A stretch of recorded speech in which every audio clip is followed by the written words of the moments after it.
Hi, I'm Jeff Peterson, and today we're going to discuss the grip out here at DeBerry Golf and Country Club, where I'm the PGA Director of Golf Instruction. The grip and grip pressure, like every part of the golf swing, has got to fit into an overall package of what your swing is. We recently discussed it on another video, alignments. If you watch a lot of successful players, you realize that a lot of them, they're not all the same. So things need to fit with everything else and going on the swing, and that's no different than the grip. The strong parts of your hands are going to be right here where my watch is, and this part of my right hand. So we want to use the strong parts of our hands when we hit a golf ball.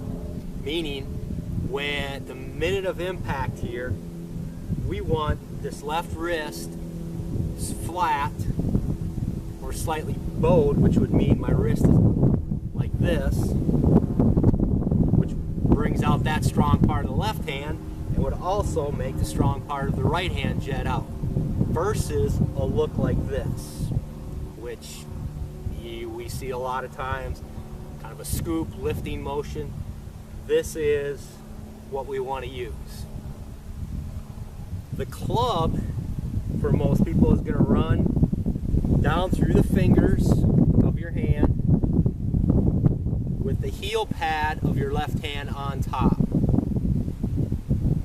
This is going to place the thumb of your left hand, if the shaft is an extension of your left arm, that thumb pointing to a direction which for most people is going to point to our right shoulder. Placing the hand in this position is going to allow the wrist to work as a hinge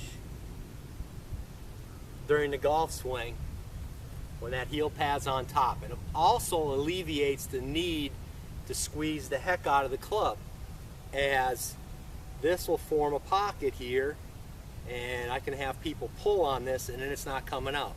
So I don't need to squeeze it. A higher part in the hand, such as this, is going to limit some of this wrist hinge. So again, that may be an option for some players, but most people, we're going to keep that heel pad on top, the V pointed to the right shoulder, and in the fingers. Grip pressure is, if 10 was squeezing it as tight as you wanted, or as tight as you could, it's going to be around a 3 or a 4. And again, this heel pad on top will accomplish that. Your right hand, you have a lifeline. That lifeline is going to fit right over the thumb of the left, nice pocket. It's also going to be in the fingers of the right, and you can connect your fingers 3 different ways. You can use the 10-finger grip, which is good for people with less hand strength, ladies, juniors. You have the interlock grip, which the guidelines say is good for people with shorter fingers, and you have the overlap, which is probably the most popular, where this finger just fits on top. It allows the whole left hand, all 5 fingers of the left, to be on the club versus 2 combining into one space.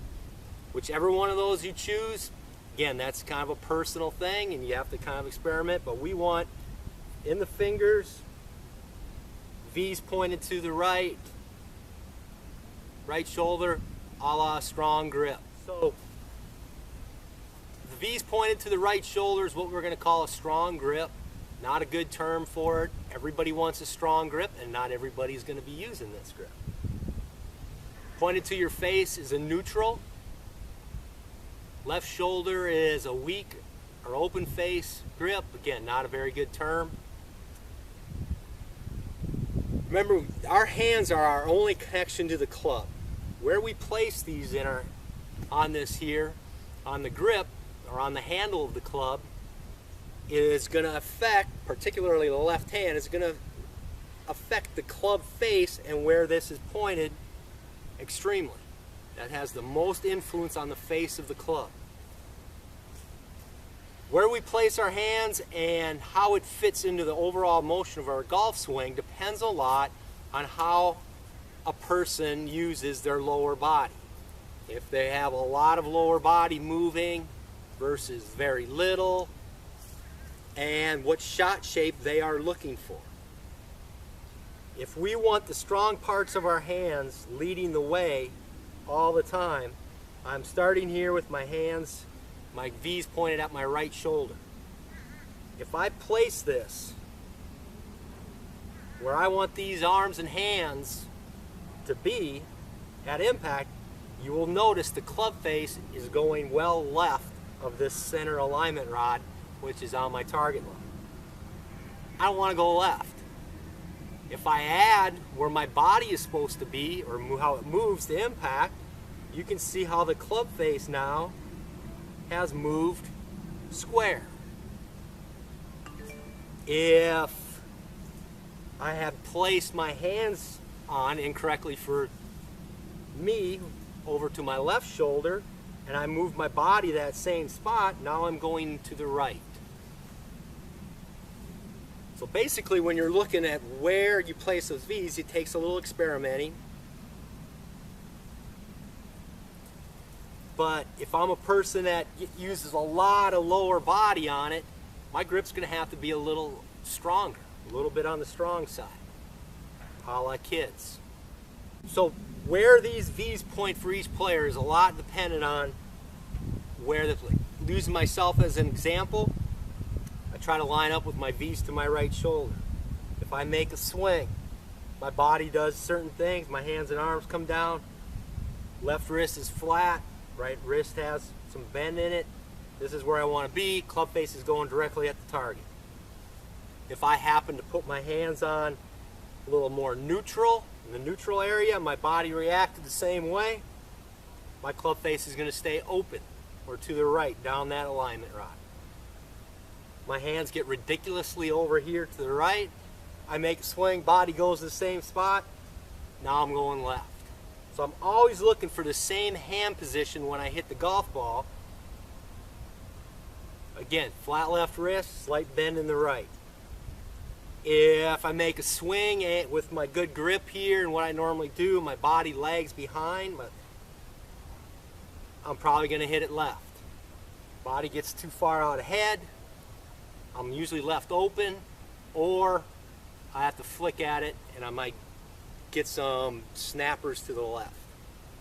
So find out your grip. If you are a person who swings outside in predominantly and you set up in a certain way at your target, railroad tracks at your target, and your swing shape goes out and comes in, maybe you should look at the previous video but on alignment, or you don't want to get caught with a super strong grip, because now you're going to be cutting across. You're going to have to hold this off, and you can see where my left wrist is right now. If I get it to where I want it to go, I'll probably go way left. So if we're cutting across the golf ball, you got to be careful about how strong the grip is. If you're somebody that's coming from inside, gets a little inside out too much, that grip is going to have to be accordingly, where that V is over towards this side of the body a little more.